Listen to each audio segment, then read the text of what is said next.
G'day members, I just wanted to provide another brief video update about where things are with Teys. As you know, the company's put in front of you documents during what we call the access period. They intend to go to a vote on their proposed enterprise agreement that they refer to as the updated document or the updated agreement. We were left with many of the concerns that we've already raised with you in both my last video and a number of newsletters now. The company was willing to make some changes to their proposed document, but what you need to know is that those changes really only reflect issues that we would have raised in the agreement approval process should the agreement get voted on positively. We would have raised those as legislative or boot concerns anyway. So they've really only been willing to resolve issues that they would have had to by law probably anyway. So I will quickly run through those changes. The allowances are now going to increase or index in line with any wage increase, albeit that there's still no quantifiable wage rise included in the enterprise agreement, and I'll get to that later. The minimum CPI that they say is to apply, which, as you know, we still have concerns with because it's not quantifiable, but it's now references the appropriate index, which is the Brisbane index. There is no Queensland statewide CPI reported quarterly. Afternoon shift to commence at 1:30 p.m. on a 38-hour week. Now this concern, I know that the company's given you an undertaking in writing that they'll apply afternoon shift loading, but one, it just should be reflected in the enterprise agreement if such a shift can be worked. But two, there actually is a conflict in the way that the ordinary spread of hours can work, and if not addressed, this certainly would have been another boot concern. Public holiday substitution is now by majority, and importantly, actually, in circumstances, it must be individually agreed also. Again, this is actually really an NES, a National Employment Standard provision that they would have had to address to register any agreement. Annual leave loading to be paid within the first 12 months under the circumstances of being directed to go on leave during a shutdown. Again, an NES concern. So that's really all the changes that they've made beyond the first proposal they put forward. What they haven't been willing to change or agree to or make any amendment to is that they intend to lock in a 4-year deal with no quantifiable wage increase. That is, that CPI being the only base measure. CPI, as you know, is at all times a pretty volatile measure and unable to, for even the best economics professors to be able to work out where it's going sometimes, but in COVID times, even more so. So while CPI, and that's the measure of inflation, but only a measure of inflation that relates to certain goods, and it doesn't include housing and other factors, which we know are really raising the cost of living, but they're certainly not raising that index.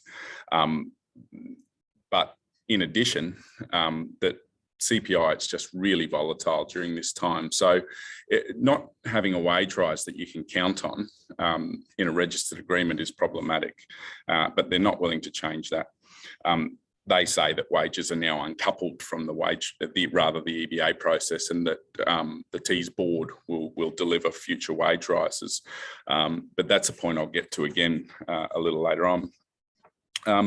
Our further concerns are that they can drop your pay to a lower classification for underperformance.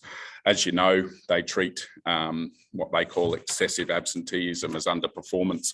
And really, this is a way of making people more compliant.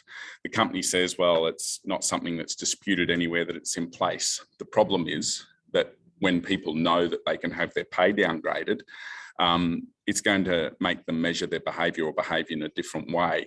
And so while the matter doesn't get to dispute because they're not enacting the clause or downgrading people and those people disputing it, the issue is it really acts as a significant deterrent for people to really exercise their normal right not to be at work and be temporarily away from the workplace. So that's our big concern about their ability to downgrade people's classifications on underperformance issues. We said that should have been by agreement only. That would have addressed that concern, but the company wasn't willing to go there. No agreed set criteria for the bonus payment. And our problem there is the one that exists for all of you now, which is you apply yourself to try and achieve the incentive of a bonus. They deliver what they say are some very broad or loose criteria. And then at the end of the year, people find themselves ineligible for the bonus, even though they've applied themselves to try and reach that incentive. So the company got the carrot out of it. The company got you to work harder and to try and achieve or be good in a particular area. And then those criteria, for reasons that they say, well, it's at our discretion, and so we're not going to pay it to you. Very unfair indeed. So, but again, not willing to change it in your agreement. Importantly, there's no facility for employees to reach agreement on workloads or production limits. This was a primary claim that we put forward for you. We wanted to re-establish a joint consultative committee that had power to create and enforce agreements on workloads and mannings, particularly so that you were doing a fair day's work for a fair day's pay in a safe way. We know that you guys are doing substantially more work in your 7.6-hour day than many other meat processing establishments are, meaning they're just working you beyond what they should be. It's a major concern that you should have and we have on your behalf. Further, the shift loadings and penalty rates remain lower than the award. That is, the award pays a 15% afternoon shift loading. It's not measured by how much person gets paid on their base rate of pay. The award recognises that an afternoon shift is worth 15% extra based on the fact that you're foregoing certain privileges in society by working that type of shift. It's got nothing to do with base wages, or it shouldn't. And so we said everyone should be getting a 15% loading.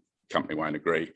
Indeed, the same around penalty rates. They're lower than the award as far as the relativity is concerned. That is, the award pays higher penalties on certain days.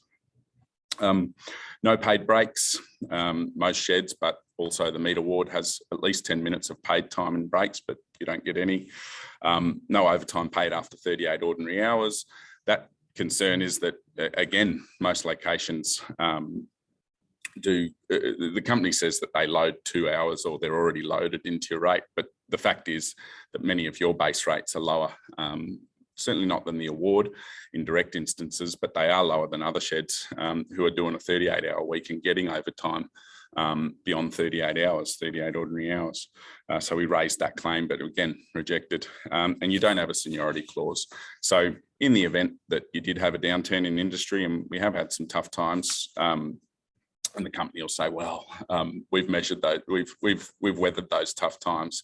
In fact, it's just because you guys are able to work so hard in the time.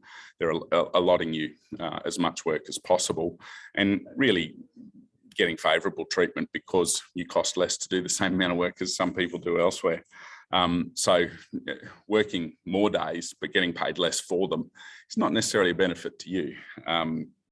But the issue with not having a seniority clause is if in the event that shifts need to be amended or changed or manning's reduced.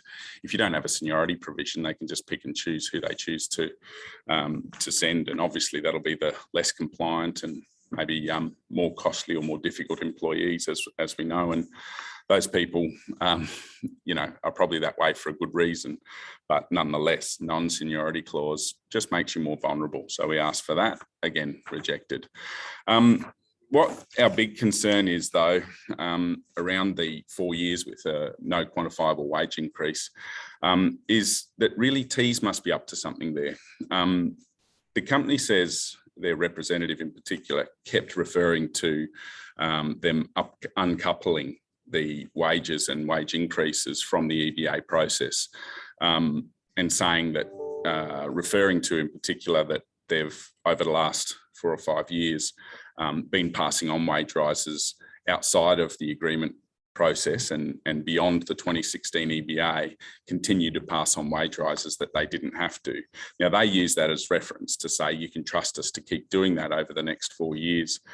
The issue is that if Teys just wants to update the document on all of those other terms that I've just talked about, there's no reason for them to then lock in for another 4 years, for a full 4 years. Why not just update the document and leave it operate in perpetuity or indefinitely like they did the 2016 EBA?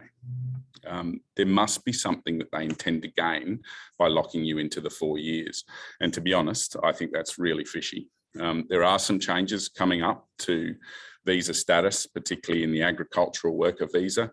Our branch secretary and federal secretary, Matt Journo, has recently been meeting with senior members of parliament to try and get some changes there.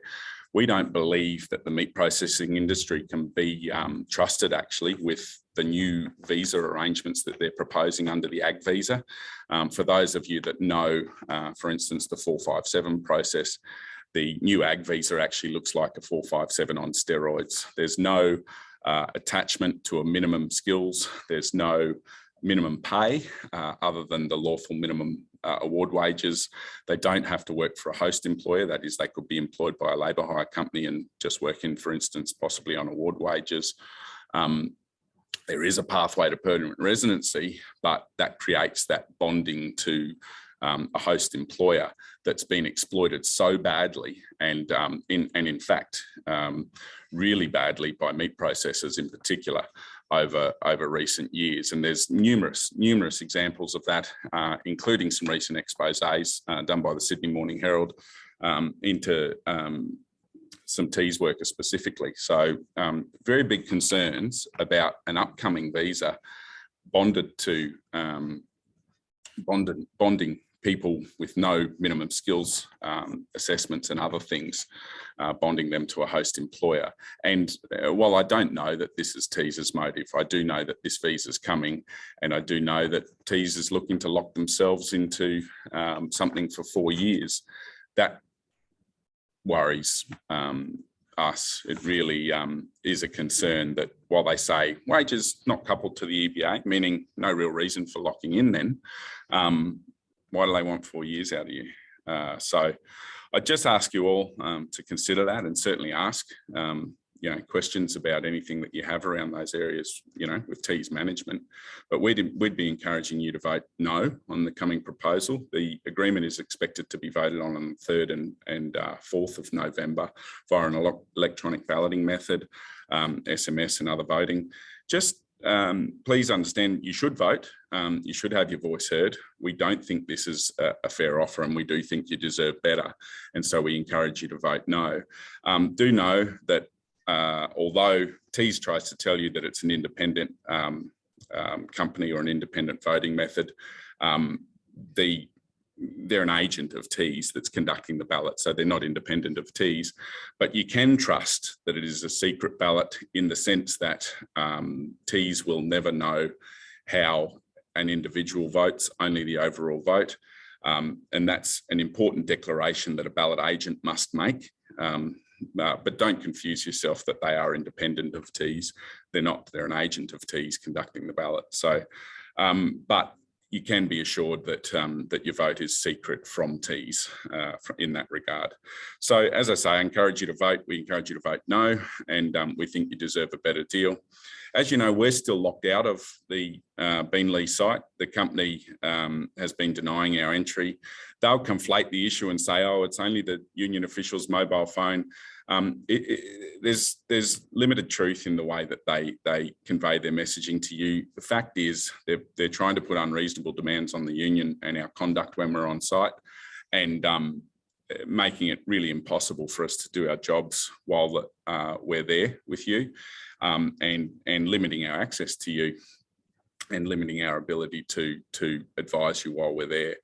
Those things have got to stop. And the only way we're going to stop them is, unfortunately, through a legal process. We have an upcoming federal court injunction that we're seeking. And I very much hope that matter settles soon, so that I can come back out and see you in my capacity as your union official, as we should be able to do. And we need to try and stop these right of entry issues that Teys keeps throwing in front of us once and for all. And the only way we're going to do that is to get a legal decision. So In that too, I've got an off-site meeting arranged for this coming Monday from 12 p.m. at Doug Larson Park at Beenleigh, Logan Street, Beenleigh. The meeting will be on all issues, but importantly, I can expand on the EBA problems and discuss strategies about how to get a better deal, and really just give you that opportunity to give and get feedback about the EBA process before you conduct the vote. So Monday the 1st from 12 p.m, so before work for afternoon shift, and directly after work for day shift.